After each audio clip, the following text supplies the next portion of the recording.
Presentation की तरफ चलते हैं। टॉपिक अल्हम्दुलिल्लाह है यूथ, उसकी रिस्पॉन्सिबिलिटीज़। पिछले दिनों हमने शुरू किया, सबसे पहले वालिदैन की ज़िम्मेदारी शुरू की, फिर बच्चों की ज़िम्मेदारियां क्या हैं, उससे पहले हमने तालिब इल्म की ज़िम्मेदारियों को डिस्कस किया, ट्यूशन कल्चर को डिस्कस किया। अब ये अचानक ये वाला टॉपिक जो है उन्हीं टॉपिक्स में से डिराइव किया गया है। जैसे पहले वालिदैन की ज़िम्मेदारी थी, फिर वालिदैन की शादी हुई तो बच्चे हो गए, ठीक है, 2-2.5 महीने से बच्चे हो गए, फिर हमने बच्चों की ज़िम्मेदारियों को डिस्कस किया है, और अभी महीना भी नहीं हुआ तो ये बच्चे बड़े हो गए, जवान हो गए। अब इसलिए हम जवानों की ज़िम्मेदारियों को आज डिस्कस करते हैं।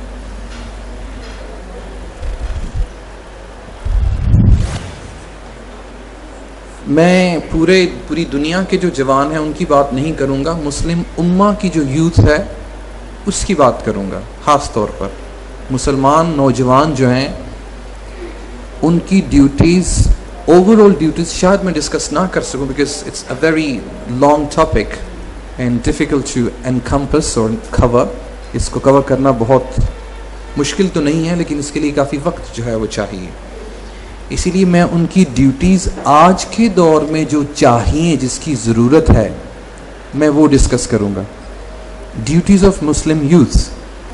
मेरी प्रेजेंटेशन तकरीबन 45 to 50 मिनट्स इसके मिनिमम है, क्योंकि इसमें ज़्यादा स्टफ़ नहीं है, ज़्यादा एडवाइसेस हैं। स्टफ़ देखने को कम मिलेगा, सुनने को ज़्यादा मिलेगा। और ये सारी की सारी चीज़ें जो आज आप देखेंगे या जो सुनेंगे, ये मेरा ओपिनियन है, ये मेरी एक राय है। और राय जो है वो एक्सेप्ट की भी जा सकती है और रद्द भी की जा सकती है, क्योंकि ये साइंस नहीं है जो मैं आपके सामने पेश करने लगा हूँ, ये सोशल साइंस है। सोशल साइंस में अपने ओपिनियंस दे सकते हैं, अपने ओपिनियंस ले भी सकते हैं, और ओपिनियन से हम आगे चलते हैं। मेरी नाक़िस राय के मुताबिक मुसलमान नौजवानों की आज के दौर में उनकी रिस्पॉन्सिबिलिटीज़ क्या होनी चाहिए वो हम डिस्कस करेंगे।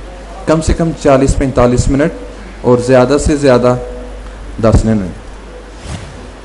मेरी आउटलाइंस में चीज़ें सबसे पहले मैं डिस्कस करूँगा types of the youth and there activities. अब मैंने यहाँ पे यूथ के साथ दी लगाया है, पहले दी नहीं लगाया था, ओवरऑल यूथ थी। अब मैंने दी इसलिए लगाया है कि ये वाले यूथ जो हैं ये पाकिस्तान के यूथ, इसलिए इसको स्पेशल बनाया है। पहले हम ये देखेंगे कितनी तरह के नौजवान पाकिस्तान में परवरिश पा रहे हैं, और इस आउटलाइन में भी शायद मैं सारे एडल्ट्स को मेंशन ना कर सकूं, चीदा जो है मैंने उनको सामने रखा है। आउटलाइंस में हम उसको डिस्कस करेंगे। उसके बाद उनकी टाइप्स और जो वो करते हैं रोज़मर्रा ज़िंदगी में, फिर हम ये देखेंगे कि उसका नतीजा क्या है। नौजवान लोग जो सुबह से लेकर शाम तक बहुत ज़्यादा काम करते हैं, फिर एंड पे हमारे पास बचा क्या है, what do we have at the moment after doing so many things. And after that we shall be discussing the duties of the youth in the current era. इसके बाद मैं रिकमेंड करूँगा, सजेस्ट करूँगा कि मौजूदा दौर में नौजवानों की ड्यूटीज़ क्या होनी चाहिए। सबसे पहले उनकी टाइप्स डिस्कस करेंगे, फिर उसकी कॉन्सिक्वेंसेस कि अब वो कहाँ पे पहुँचे हैं। तीसरी चीज़ कि उनकी ड्यूटीज़ क्या होनी चाहिए आज के दौर में। ये नंबर 3 पे जाके हम वो डिस्कस करेंगे, लेकिन उससे पहले हमने उनके बैकग्राउंड को सामने रखना है। चौथी चीज़, फोर्थ थिंग, मेरे पास ज़्यादा किताबी इल्म तो नहीं है, कोशिश कर रहा हूँ अल्हम्दुलिल्लाह लेने की। बहुत सी कुरानिक वर्सेस भी मेरे सामने आई, बहुत सी अहादीस भी मेरे सामने आई, लेकिन वक्त की कमी की वजह से मैं उसको जहन नशीन नहीं कर पाया। अब कोई चीज़ पढ़ी हुई एक दफ़ा आपकी टेम्प्रेरी मेमोरी में रहती है, और जब तक आप उसको काफ़ी दफ़ा पढ़ नहीं लेते वो परमानेंट नहीं बनती है। अब मैं कुरानिक वर्सेस और अहादीस को गो कि मेरे इल्म में है, लेकिन मैं उनकी ट्रांसलेशन आपके सामने इसलिए पेश नहीं करूँगा क्योंकि शायद मुझसे तर्जुमा गलत हो जाए या मेरी बात करने में कोई गलती रह जाए। लेकिन जहाँ मुझे लगे कि ये परफेक्ट है, अल्लाह की तरफ से अगर तौफीक हुई तो मैं आप तक इंशाल्लाह लाजमी पहुँचाऊँगा। मैं उसकी कलेक्शन जो है वो इकट्ठी कर नहीं सका, लेकिन कुछ चीज़ें हमारे पास रेडीमेड थी जो कि एक बंदे ने पहले से ही नौजवानों के लिए काम किया हुआ है, और उसकी समझ जो है, क्योंकि ये पोइट्री और प्रोज ऐसी चीज़ है कि उसका तर्जुमा एक नहीं होता है, उसका तर्जुमा हर पढ़ने वाले के लिए मुख्तलिफ होता है। इसलिए मैंने अपनी बात को मज़ीद वजाहत के लिए सहारा लिया है इकबाल का। पहले मैं अपनी राय के मुताबिक आप लोगों को बताऊंगा कि अडल्ट्स की जिम्मेदारियाँ क्या होती हैं, फिर इकबाल की पोइट्री से हेल्प लूँगा कि उस बंदे ने अडल्ट्स के लिए क्या किया,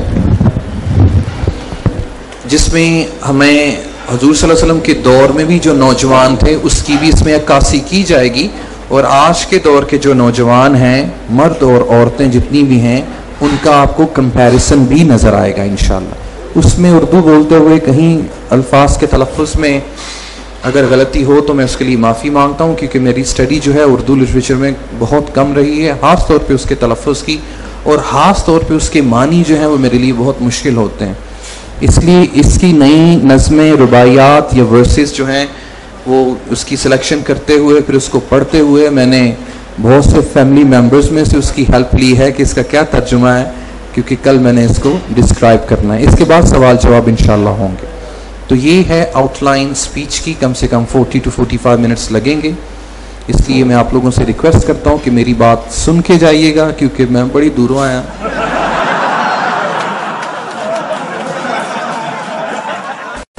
शायद कि ये बात मेरे लिए मेरी बेहतरी का बायस बन जाए इस दुनिया और आखिरत के लिए, और शायद इसमें से 100% में से कोई 1% बात आपके दिल को लग जाए और आपकी ज़िंदगी बदल जाए, ताकि हम दुनिया में भी अच्छी ज़िंदगी गुजार सकें और आखिरत में भी हमें अच्छी जगह मिल सके।